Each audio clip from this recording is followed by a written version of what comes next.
ரொம்ப நாள் கழித்து வாய்ஸ் கொடுத்து வீடியோ போடுற மாதிரி இருக்குங்க. நீங்கள் எல்லோரும் எப்படி இருக்கிறீங்க? நல்லா இருக்கிறீங்க நம்புகிறோம். நாங்களும் நல்லா இருக்கிறோங்க. நாங்கள் எதிர்பார்த்த மாதிரியே எங்களுக்கு பெண் குழந்தை பிறந்திருக்குங்க. ரொம்ப ஹாப்பி. பார்த்திங்கன்னா என்னுடைய டெலிவரி எக்ஸ்பீரியன்ஸை தான் உங்கள் கூட ஷேர் பண்ண போகிறேங்க. வளகாப்பில் போட்ட கண்ணாடி வளையல் ஃபுல்லாக கையில் இருந்துச்சுங்களா, அதெல்லாம் கலட்டி வச்சாச்சு. அப்புறம் பார்த்திங்கன்னா கீழே போகணும் லேபர் வார்டுக்கு, பெயின் இன்டியூஸ் பண்ணுறேன்னு சொன்னாங்க. அப்போ ஒவ்வொன்றுக்கும் நம்ம ரூமுக்கு வர வேண்டியது இல்லையா, அப்போ அன்னைக்கு என்ன திங்ஸ் தேவையோ அதை மட்டும் எடுத்துக்கலாம்னு சொல்லிட்டு பேக் பண்ணி எடுத்தாச்சுங்க.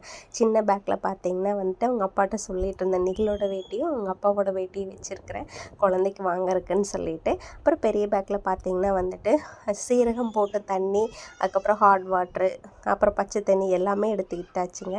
அப்புறம் பார்த்திங்கன்னா நூல் சேலை, என்னோடய நைட்டி, இன்ஸ்கர்ட்டு, துண்டு, போர்வை, இது தேவையானது மட்டும் எடுத்துகிட்டு கீழே கிளம்பியாச்சுங்க. பார்த்திங்கன்னா ஆக்சுவலி எங்களுக்கு மே 1 தான் அட்மிஷன் சொல்லியிருந்தாங்க.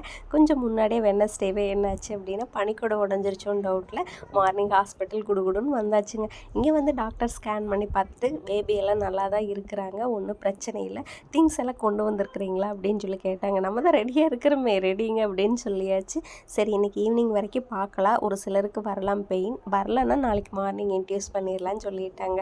அப்புறம் நம்ம என்னங்க பண்ணுறது, அவ்வளோதான் ஸ்டே பண்ணியாச்சு. அன்றைக்கி நைட்டு ஃபுல்லாக தூக்கமே வரலங்க, பயமாக இல்லை எக்ஸைட்மெண்ட்டாக என்னன்னு தெரியல. அப்புறம் காலையில் 4 மணிக்கு கீழே லேபர் வார்டில் வர சொல்லியிருந்தாங்க. ரூம் மேலே, சரின்ட்டு கிளம்பியாச்சுங்க. நம்மளே கலவரத்தில் போயிட்டுருக்குறேங்க. இவங்க அப்பா வேறு இடையில காமெடி பண்ணுறங்கிற பேரில் ஆடு தானாக தலையை கொடுத்துருச்சா, பெயின் வர வரைக்கும் வெயிட் பண்ணியிருக்கலாமா அப்படின்னு வேறு சொல்லிகிட்ருக்குறாங்க.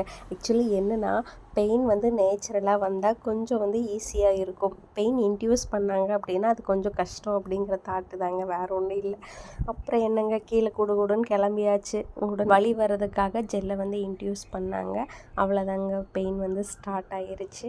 7 மணி நேரம் அந்த சுகமான வழியில் ட்ராவல் பண்ணிவிட்டு அழகாக ஒரு பெண் குழந்தைய பெற்று எடுத்தாச்சுங்க.